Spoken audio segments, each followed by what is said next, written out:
So I'm going to share first because I'm the one that's coming, and it might sound a little formal because I'm using an actual, like I'm using a method to go through and make sure I don't miss anything. See, I don't mean to be overly formal. I just want to make sure that I don't miss any of the important details. okay. Okay. All right. So you have a process. Yeah. So the first thing is sexual health details.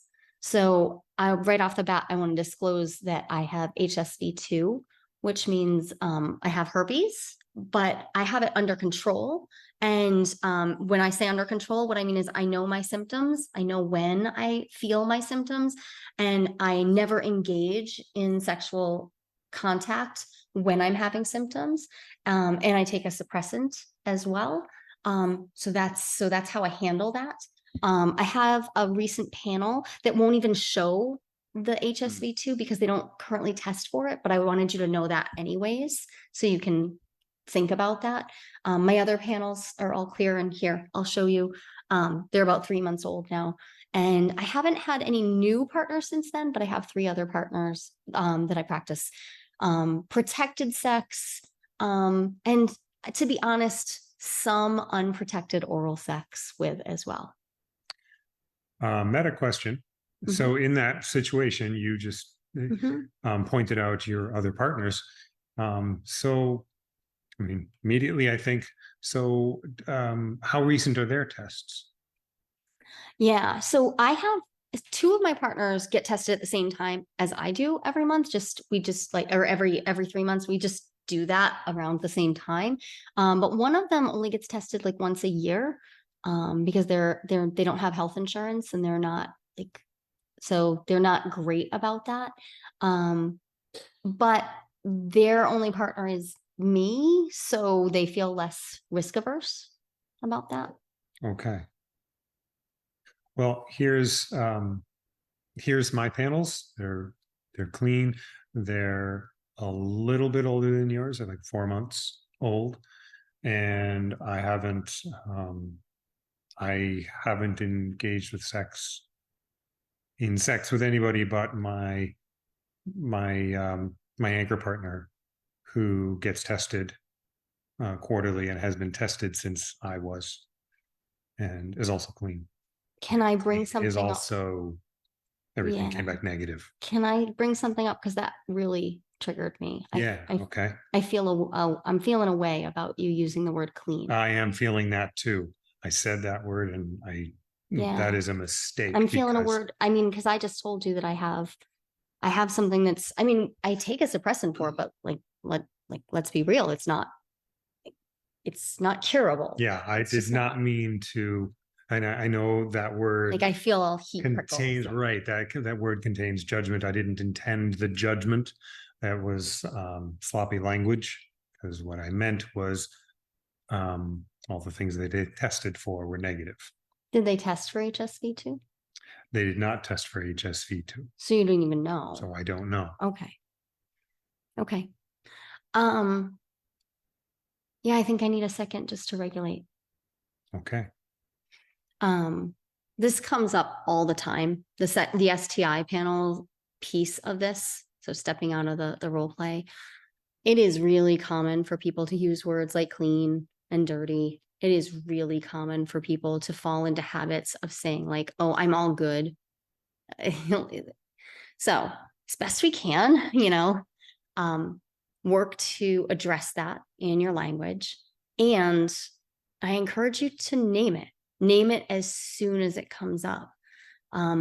It's not going to get better. Right. This is not something that ages well, right? Like putting up with somebody using words that make you feel a certain way. If you're feeling judged, name it. If the person can't make some repair, can't attempt to address it, can't own the fact that they just used the language, you just got information.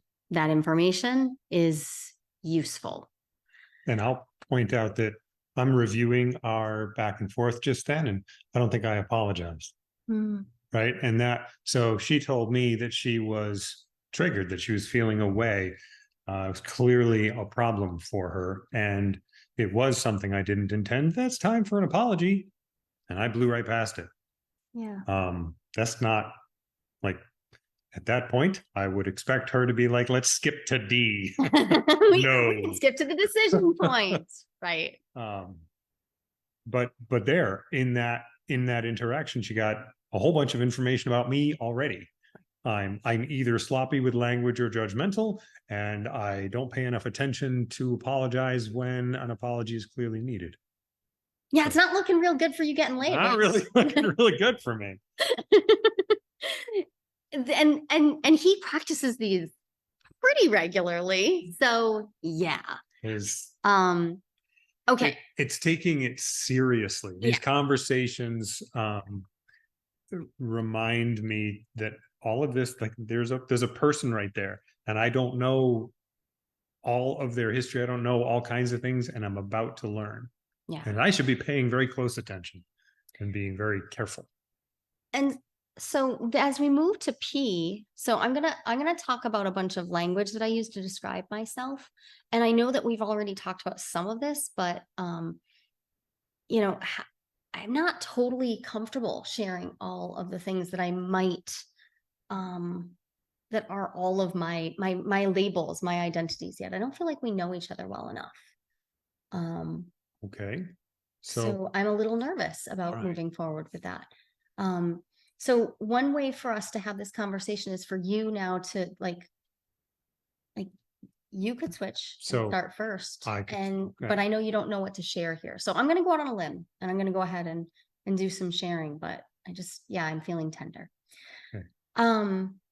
So I am, well, I use she, her pronouns. We've already talked about this. I am, one of the things we didn't talk about in the STI piece is pregnancy concerns. I have a uterus, I have ovaries. They currently still leave me in a position to potentially become pregnant. It's also part of my identity that I identify as a woman, and that works for me. I also don't really like the word woman. I really prefer the word girl, but I'm also a little embarrassed about that. Well, thanks for sharing that with me.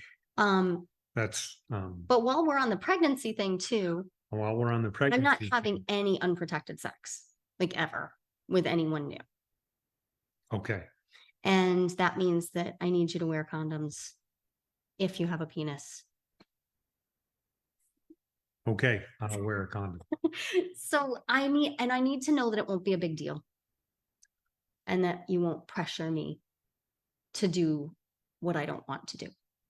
Okay, so if we get into it and I am like, oh, let's just continue, that's going to, that's not a neutral statement, is what you're saying. It's not neutral. That's something that's going to feel like pressure and interfere. And I don't like to renegotiate once I'm inside a sexual experience. Okay. So I'm stating a boundary right now. Like, I'm not going to have unprotected sex. All right. At all. And I'm not willing to discuss it while we're having sex. All right. So you don't even want me to bring it up ever again because this is a boundary you've set. Well, we can bring it up again. We could schedule to have another conversation about this if we're going to stay in each other's lives for a few months, but I don't want to talk about it like incident to incidents. We're going to have sexual incidents.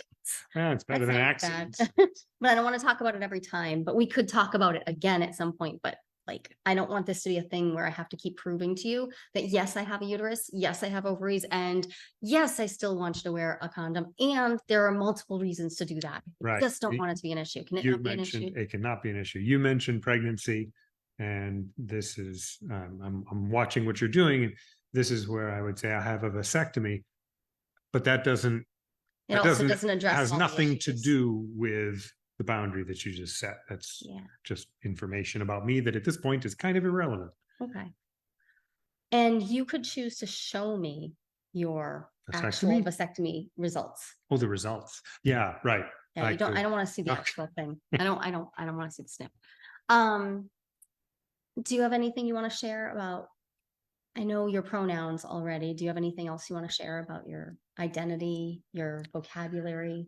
Well, I use he, they pronouns, and I am bisexual, and that can show up like it can show up while we're having sex, because I find that the the roles that can show up during sex can shift and move and be fluid Like during. during sex. Okay. So, and that's something you mentioned, things that you were a little uncomfortable sharing. That's, I mean, you've been very forthcoming. So I'm like, all right, well, here, maybe this will help you feel a little more comfortable. This is something I'm a little uncomfortable with, but it's also something I It like actually to sounds do. pretty cool.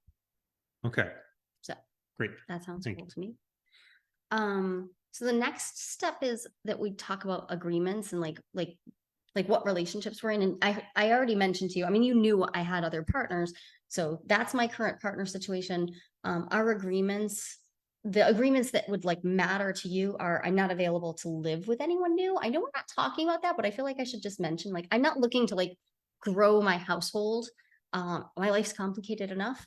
And I'm really only available for sexual connection like a couple times a month. My calendar is such. So that's not so much an agreement, it's just what I'm available for. Okay. So that's more about my agreement with myself. My bandwidth is kind of limited right now. What are your current relationships and Um, Similar in that I have an anchor partner, and um, my relationship options are independent of that. And um,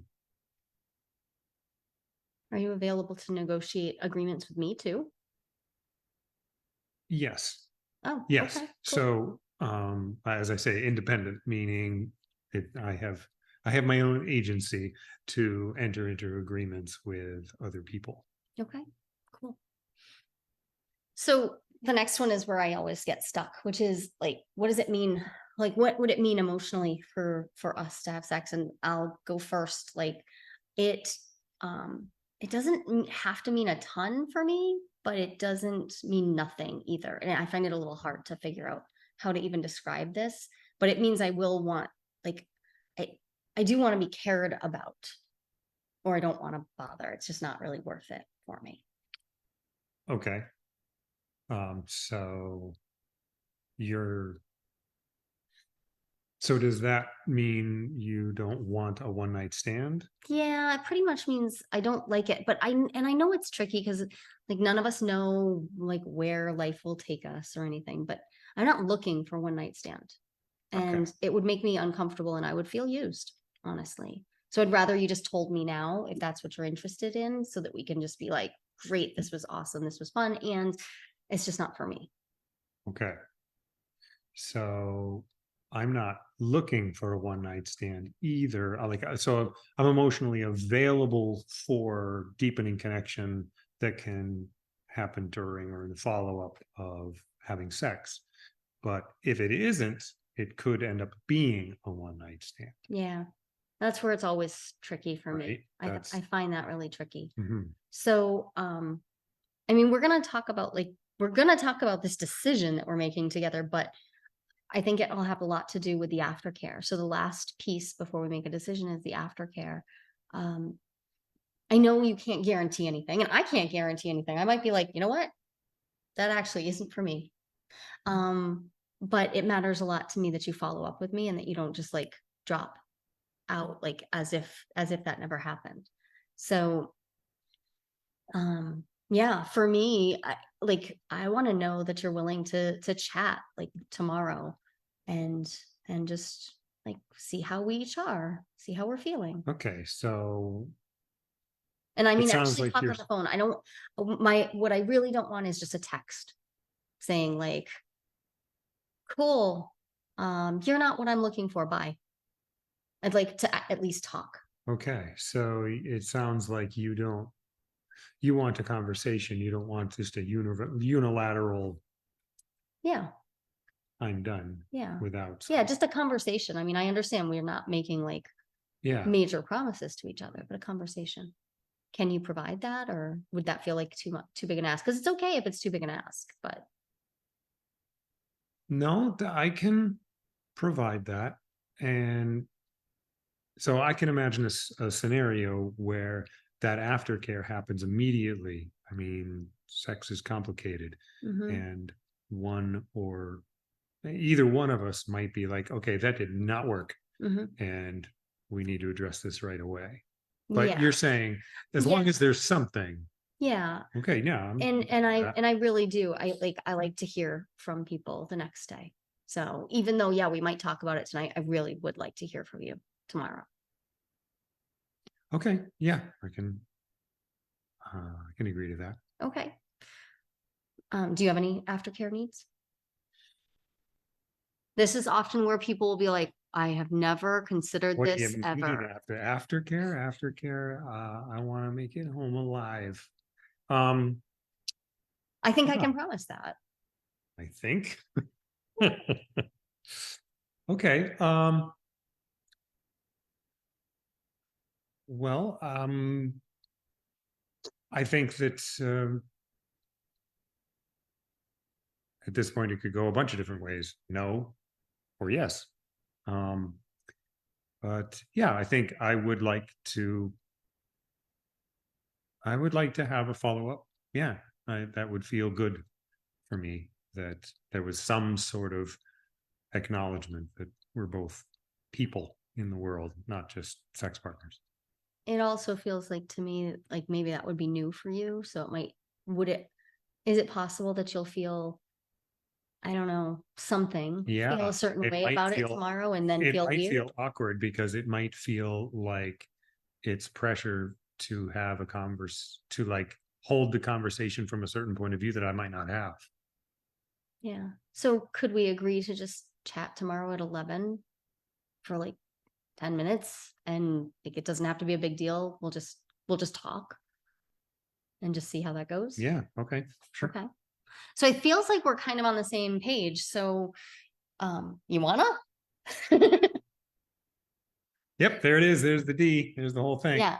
And if the answer is yeah, you wanna, now there's this follow-up piece like, okay, what is it we want to do? And now you're into the actual conversation. Like, what are your desires? Like, what are your wants? What are your fears?